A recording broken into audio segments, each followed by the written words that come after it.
Hello everyone, আবারও আপনাদের মাঝে চলে এসেছি আম পাঁপড় রেসিপি নিয়ে। আজকে যে রেসিপিটা আপনাদের শেয়ার করব এটা হচ্ছে কাঁচা মেটে আমের আম পাঁপড় কিংবা আমসত্ত্ব যাই বলুন। তো আমি এখানে 3টে আম নিয়েছি, কাঁচা মেটে আম। আপনারা পরিমাণে বেশি নিতে পারেন, 500 কিংবা 1 কেজি, মানে যত খুশি করতে পারেন। তো কাঁচা মেটে আম তো এমনিতেই খুব মিষ্টি হয়, টকের কোনো বংশই থাকে না। এমনিতেই আমাদের খাওয়া হয়ে গেছিলো, তো 3টে পড়েছিল, ভাবছিলাম যে এই আম দিয়ে আপনাদেরকে আম পাঁপড় তৈরি করে দেখাই। তো সেই জন্য আমি 3টে আমি কেটে নিয়েছি, ভালো করে ধুয়ে খোসাটা বাদ দিয়ে ফেলেছি। এবার আমি এগুলো পিস পিস করে কেটে নেব। আমের যে বীজটা একটু শক্ত হয়ে গেছে, তো সাবধানে এটাকে কেটে নিচ্ছি।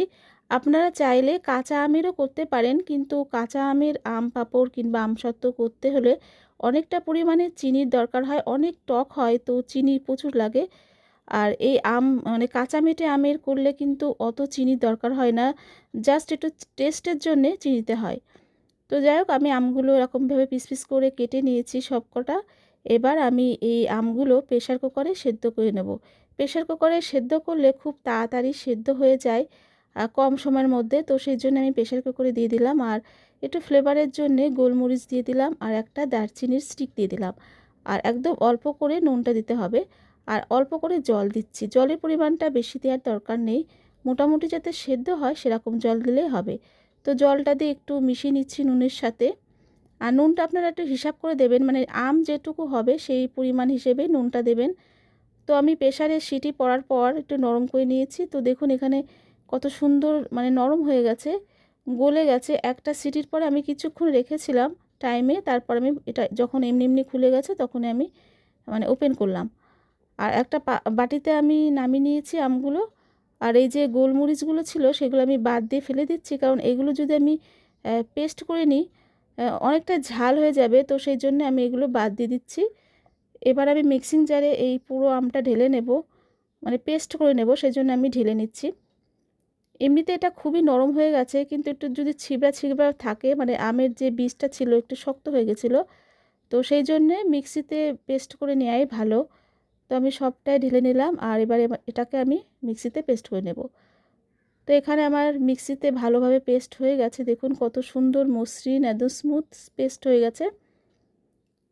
এবার যে পাত্রে আমি এটা করব সেই পাত্রে এবার একটা কড়া নিয়েছি, তার উপরে একটা ছাকনা দিয়ে এই আমের পিউরিটা নামিয়ে নিচ্ছি। একটু ছেঁকে নেব সেই জন্যে, কারণ এর ভিতরে যদি কোনো আঁশ টাইপের থাকে তো ছেঁকে নিলে সেটা হামেশাই বেরিয়ে যাবে। তো সেই জন্য আমি একটু এই ছাঁকনিতে ভালো করে ছেঁকে নিচ্ছি। তো এখানে দেখুন যে একটু ছাঁকনির পর একটু আঁশ টাইপের বেরিয়ে গেছে। এবার আমি এই কড়াটা সরাসরি গ্যাসের উপর বসিয়ে দিলাম।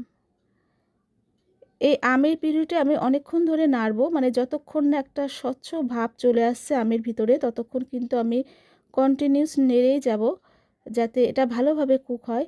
এটা কিন্তু ভালোভাবে কুক না করলে হবে না। আর এবার আমি একদম অল্প পরিমাণে চিনি দিচ্ছি একটু টেস্টের জন্যে, কারণ আম কিন্তু আমাদের এখানে টক নেই একদমই।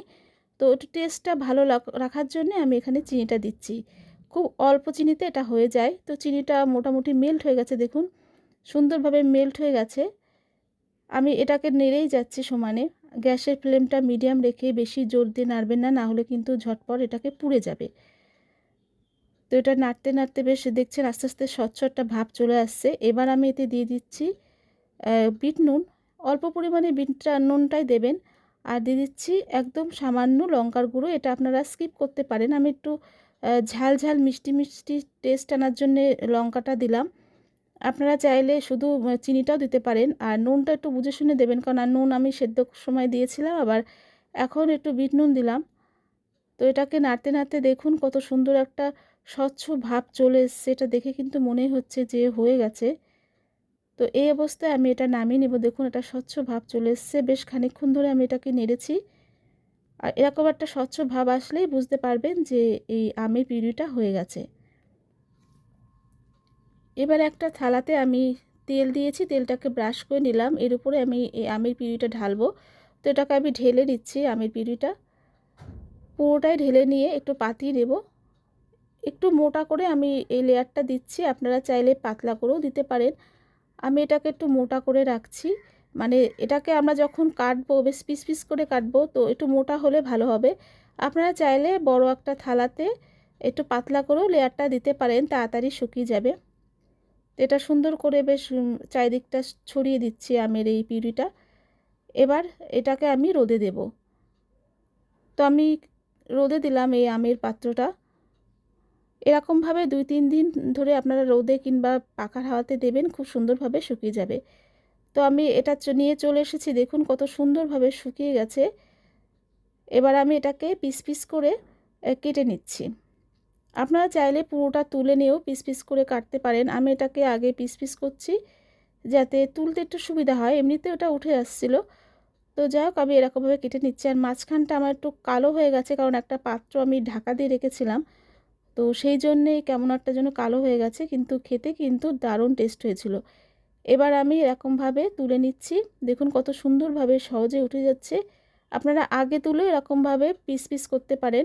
আর এগুলো কিন্তু অনেকটা মোটা আছে, দেখুন কতটা সুন্দর। এরকমভাবে আমি সব কিছুই সব কটাই তুলে নিচ্ছি এরকমভাবে। আমি এখানে অল্প পরিমাণে করেছি, আপনারা অনেকটা পরিমাণে করে ঘরে রাখবেন, অনেক দিন ধরে কিন্তু খাওয়া যায় একটা পাত্রে রেখে দিয়ে, খুব ভালো লাগে খেতে। বন্ধুরা, বাড়িতে অবশ্যই এরকম কাঁচা মেটে আমের আম পাঁপড় কিংবা আমসত্ত্ব যাই বলুন, এরকমভাবে তৈরি করবেন, দারুণ টেস্টি হয়। দেখুন কত সুন্দর হয়েছে। এমনি টক আম টক আমের করতে কিন্তু অনেক চিনি লাগে, এটা কিন্তু অত লাগে না। তো আমার রেসিপি ভালো লাগলে অবশ্যই একটা লাইক কমেন্ট শেয়ার করবেন। সবাই ভালো থাকবেন, সুস্থ থাকবেন। দেখা হচ্ছে পরবর্তী কোনো নেক্সট ভিডিওতে। আজকের মতন এখানেই বিদায় নিচ্ছি। ধন্যবাদ।